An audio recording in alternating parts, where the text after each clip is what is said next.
Разгледувајќи ги измените наспроти членот 9, важно е да видиме најпрвен дали постои или нееднаков третман. Ние нееднаквиот третман, додека ги разгледувавме одредбите, видовме дека може да се најде прво по однос на тоа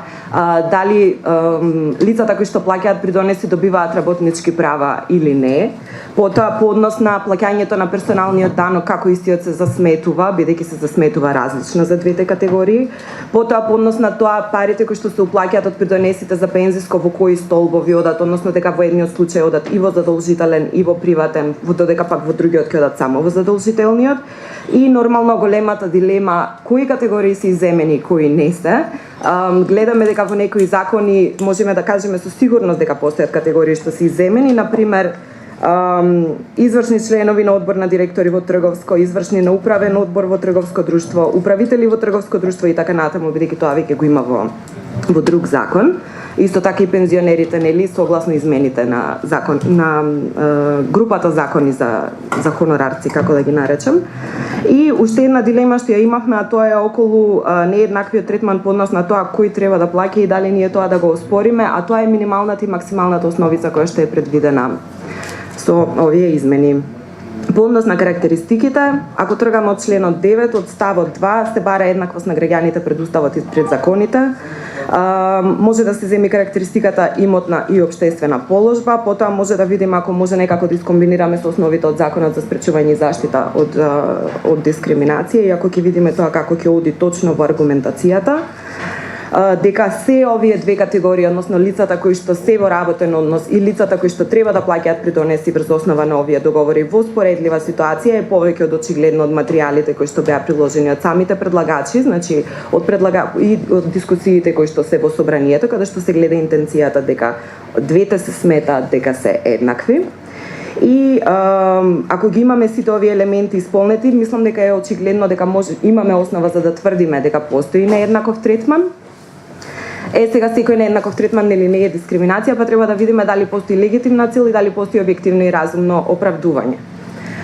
Легитимна цел, ако се земи она која што е декларирана во подготвителните материјали, она која што беше кажана во бројни изјави дадени за медиуми до страна на предлагачите и на ресорните министерства, може да се смета дека има, доколку таа ја земеме дека е намалување на бројот на лица кои што де факто работат работен однос, а де јуре се ангажирани на вакви договори, и изголемување на опфатот на бројот на лица кои што ќе бидат опфатени со социјално осигурување. Оваа цел може да се смета за легитимна, меѓутоа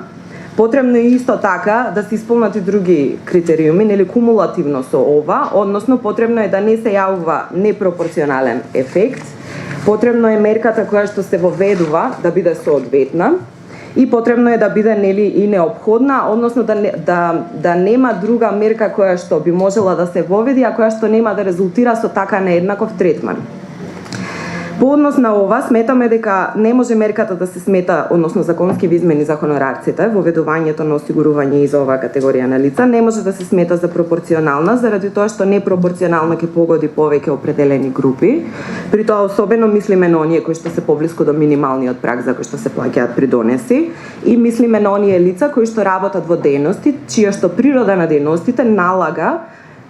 фактички тие да бидат ангажирани со вакви договори. Говорам за преведувачи, филмски работници и така натаму. Реагираја и овие здруженија овие денови доста во јавноста.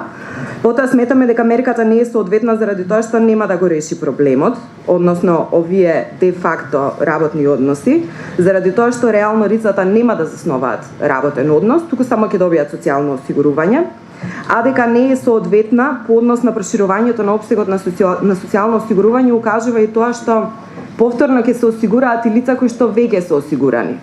Што исто така укажува значи дека оваа мерка не е неопходна, а дека не е неопходна укажува и дека веќе постојат и други механизми за адресирање на овој проблем. Впрочем, како што се укажа и од Солидарност и од многу други кои што излегоа со анализи овие денови, веќе постојат одредби во Законот за работни односи кои што може да се повлечат како механизам за да се за овие де факто работни односи да се сметаат за незаконски, да бидат санкционирани,